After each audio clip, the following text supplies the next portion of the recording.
எங்கள் நண்பர் பிரபாகரனுக்கு வீர வணக்கம் வீர வணக்கம் வீர வணக்கம் வீர வணக்கம் வீர வணக்கம் வீர வணக்கம் வீர வணக்கம் வீர வணக்கம் எய்யலூர் பிரபாகரனுக்கு வீர வணக்கம் வீர வணக்கம் வீர வணக்கம் வீர வணக்கம் மறக்க மாட்டோம் மறக்க மாட்டோம் மறக்க மாட்டோம் மறக்க மாட்டோம் உங்கள் அன்பை மறக்க மாட்டோம் உங்கள் அன்பை மறக்க மாட்டோம் மறக்க மாட்டோம் மறக்க மாட்டோம் கடைசி பயணம் மறக்க மாட்டோம் வீர வணக்கம் வீர வணக்கம் வீர வணக்கம் வீர வணக்கம் எய்யலூர் பிரபாகரனுக்கு எழுச்சி தமிழர் தலைமையிலே வீர வணக்கம் வீர வணக்கம் வீர வணக்கம் வீர வணக்கம். அன்பார்ந்த தோழர்களே, நேற்று இந்திய நாடே வியந்து பார்க்கக்கூடிய வகையில தமிழ்நாடே வியந்து பார்க்கக்கூடிய வகையில சற்றேறக்குறைய 10 லட்சத்திற்கும் மேற்பட்ட விடுதலை சிறுத்தைகள் திரண்டு திருச்சி மாநகரத்திலே ஒரு மாபெரும் அணிவகுப்பை நடத்தினார்கள். தொடர்ந்து பாஜக ஒன்றிய அரசு மதத்தின் அடிப்படையிலே நம்மை பிளவுபடுத்துவதை கண்டிக்கக்கூடிய வகையிலே வக்பு திருத்த சட்டம் உள்ளிட்ட மதத்தை வெறுப்பின் அடிப்படையிலே மக்களை பிரிக்கக்கூடிய அத்தகைய பாஜக சனாதன சக்திகளை கண்டித்து ஒரு மாபெரும் பேரணியை தலைவர் அவர்கள் அறைகூவல் விடுத்து நடத்தினார்கள். தலைவர் அழைத்த போதெல்லாம் ஓடோடி வருகிற தமிழகத்தினுடைய அத்தனை மாவட்டங்களிலிருந்து ஓடோடி வருகிற விடுதலை சிறுத்தைகள் நூற்றுக்கணக்கிலே ஆயிரக்கணக்கிலே லட்சக்கணக்கிலே திருச்சியிலே திரண்டு மிகச்சிறப்பான முறையிலே அந்த அணிவகுப்பை நடத்தி காட்டினோம்.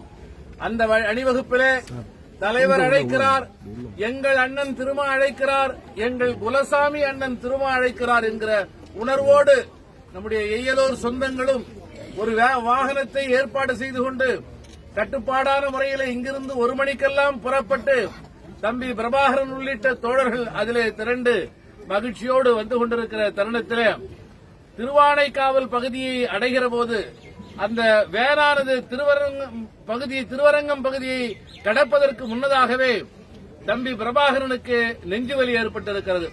உடனடியாக அதிலே இருந்த கபில் உள்ளிட்ட பல்வேறு தம்பிகள் ஒன்று சேர்ந்து பக்கத்தில் இருக்கிற காவல்துறையினுடைய உதவியோடு அங்கே திருவானைக்காவலில் இருக்கிற சுகம் மருத்துவமனையிலே கொண்டு போய் சேர்த்திருக்கிறார்கள்.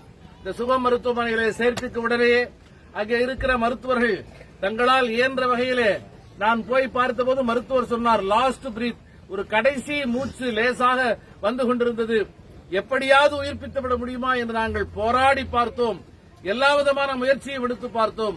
ஆனால் மாரடைப்பில் அவர் ஏற்கனவே முழுமையாக காலமடைந்திருக்கிறார் என்பதை வருத்தத்தோடு சொன்னார். அந்த சுகம் மருத்துவமனையில தம்பி பிரபாகரனை படுக்க வைத்து சிகிச்சை மேற்கொண்டு சிகிச்சை பலனில்லாமல் அவர் காலமான நிலையிலேதான் அங்கே பேரணியிலே எழுச்சி தமிழரோடு என்போன்றவர்கள் இருந்தோம். மரியாதைக்குரிய நம்முடைய தம்பிகள் எல்லோரும் சேர்ந்து அண்ணன் பசுமை வளவன், மரியாதைக்குரிய நம்முடைய மாவட்ட செயலாளர் மணவாளன், வெற்றிவேந்தன் உள்ளிட்ட தோழர்களிடத்திலே தகவல் சொல்லி மேடையிலே என்னுடைய கவனத்திற்கு அதை கொண்டு வந்து சேர்த்தவுடனே நான் நம்முடைய மரியாதைக்குரிய தலைவரிடத்திலே அந்த தகவலை சொன்னேன். அனைத்து பிள்ளைகளையும் தன்னுடைய உறவுகளாக என்பது மாத்திரமல்லாமல் நாம் அவரை குலசாமியாக நினைக்கிறோமோ இல்லையோ, உண்மையிலேயே தன்னுடைய அழைப்புக்கெல்லாம் வருகிற விடுதலை சிறுத்தைகளை அவர் உண்மையிலே ஒரு சாமியாக நினைக்கிறார். அதனால்தான் அந்த மேடையிலே சொன்னார், என்னுடைய அழைப்பை ஏற்று வந்திருக்கிற உங்கள் எல்லோருடைய காலடிகளும் என்னுடைய காணிக்கை மலர்களை நான் காணிக்கையாக்குகிறேன் என்று சொன்னார். தலைவர் அந்த இடத்திலேயே அந்த லட்சக்கணக்கான மக்கள் திரண்டிருந்த இடத்திலேயே ஒரு மாபெரும் போராளிக்கு கிடைக்கக்கூடிய ஒரு மரியாதை அகவணக்கத்தை இங்கே செலுத்தினார்கள். உடனடியாக என்னை அந்த இடத்திலே இருந்து மேடையிலே இருந்து போய் மருத்துவமனைக்கு போக சொன்னார். உடனடியாக நான் அங்கே மருத்துவமனைக்கு வந்தேன். அந்த இடத்திலே எனக்கு தெரியும் நம்முடைய தோழர்கள் யாரும் இருக்க மாட்டார்கள், எல்லோரும் நம்முடைய கட்சி தோழர்கள் எல்லோரும் இந்த பேரணியிலே இருப்பார்கள் என்பதால் யாருக்கு சொல்வது என்று எனக்கு தெரியவில்லை. உடனடியாக நம்முடைய பள்ளி கல்வித்துறை அமைச்சர் மரியாதைக்குரிய மாண்புமிகு அண்ணன் அன்பில் அவரிடத்தில் இந்த தகவலை ஒரு வாட்ஸ்அப் செய்தியின் மூலமாக நான் தெரிவித்தேன். உடனடியாக திமுக நண்பர்கள் அந்த இடத்துல ஆம்புலன்ஸ் காரோடு வந்து அந்த உதவிகளை எல்லாம் உடன் வந்து செய்தார்கள். பிறகு பேரணியினுடைய நெருக்கடிகளில் இருந்து விடுபட்டு நம்முடைய தோழர்களும் அந்த இடத்திற்கு வருகை தந்து எல்லோரும் அந்த இடத்திலே அஞ்சலி செலுத்தி இரவு புறப்பட்டோம். ஒரு மிகப்பெரிய வேதனை, மிகப்பெரிய துயரம். இந்த வீட்டை பார்க்கிற போது நான் தம்பி பிரபாகரனுடைய முகத்தை பார்க்கிற போது கூட அழவில்லை. இந்த வீட்டை பார்க்கிற போது அவனுடைய கனவை எண்ணி நான் கண்ணீர் விட்டேன். இந்த எவ்வளவு பெரிய கனவோடு அவன் இந்த வீட்டை கட்டி இந்த தன்னை வளர்த்த தன்னுடைய தாயும் தகப்பனும் இந்த வீட்டிலே இருக்க வேண்டும், தன்னுடைய தங்கைக்கும் தம்பிக்கும் தனக்கும் இந்த வீட்டிலே திருமணம் நடக்க வேண்டும் என்று அவன் எவ்வளவு கனவோடு இருந்திருக்கிறான், எவ்வளவு ஒழுக்கமாக வாழ்ந்திருக்கிறான். ஒரு மைக்ரோ பைனான்ஸ் நிறுவனத்திலே பணியாற்றிய ஒரு தம்பி. அப்படிப்பட்ட வாழ்க்கையில இருந்து கிடைக்கக்கூடிய சிறு சிறு உதவிகளை வைத்துக் கொண்டு இந்த வீட்டை அழகான ஒரு மாளிகை போல அவன் கட்டி எழுப்பியிருக்கிறான். அந்த வீட்டிலே இருக்கிற ஒவ்வொரு செங்கல்லும், ஒவ்வொரு மணலும், ஒவ்வொரு சிமெண்ட் கான்கிரீட்டும், ஒவ்வொரு கம்பியும் தம்பி பிரபாகரனுடைய கனவைத்தான் சுமந்து கொண்டிருக்கிறது என்பதை பார்க்கிற போது நான் உள்ளுக்குள் அழுது கொண்டிருந்த நிலையிலே தான் இருந்தேன். உடனடியாக தலைவரிடத்திலே நேற்றே தகவல் சொன்னபோது எந்த வேலை எதுவாக இருந்தாலும் இன்று கட்சியினுடைய பொதுச் செயலாளர், விழுப்புரம் நாடாளுமன்ற உறுப்பினர் அண்ணன் ரவிக்குமார் அவர்களது அண்ணனுடைய படத்திருப்பு, அந்த நிகழ்ச்சியை கூட நான் தாமதமாகத்தான் வருவேன். 4 மணிக்குள்ளாக நான் காட்டுமன்னார்குடிக்கு போய் தம்பிக்கு நான் அகவணக்கம் செலுத்த வேண்டும் என்கிற அடிப்படையில் தலைவர் அவர்கள் இங்கே வருகை தந்திருக்கிறார். ஒரு சிறிய அளவில் ஒரு நம்மால் முடிந்த ஒரு சிறு ஒரு உதவியை அவரோடு பகிர்ந்து கொண்டிருக்கிறோம். அது ஒரு பெரிய செய்தி அல்ல. ஆனால் தொடர்ந்து நம் அனைவருடைய கவனமும் அந்த குடும்பத்தின் மீது இருக்க வேண்டும், அந்த பிள்ளைகள் மீது இருக்க வேண்டும். கட்டாயமாக உங்களில் ஒருவராக நானும் தலைவருடைய வழிகாட்டுதலோடு உங்களோடு இருந்து அந்த குடும்பத்திற்கு என்ன நம்மால் செய்ய முடியும், இந்த வீட்டை கட்டி எழுப்புவதற்கும் அந்த 2 பிள்ளைகளுக்கும் திருமணமாவதற்கும் தம்பி பிரபாகரன் இருந்தால் எப்படி அதை சிறப்பாக செய்வாரோ அதை போல செய்வதற்கு நம்மால் இயன்ற உதவிகளை செய்வோம். அருமை நண்பர்களே, நீங்கள் எவ்வளவு வேதனையில் இருக்கிறீர்களோ அதே வேதனை தலைவருக்கும் இருக்கிறது.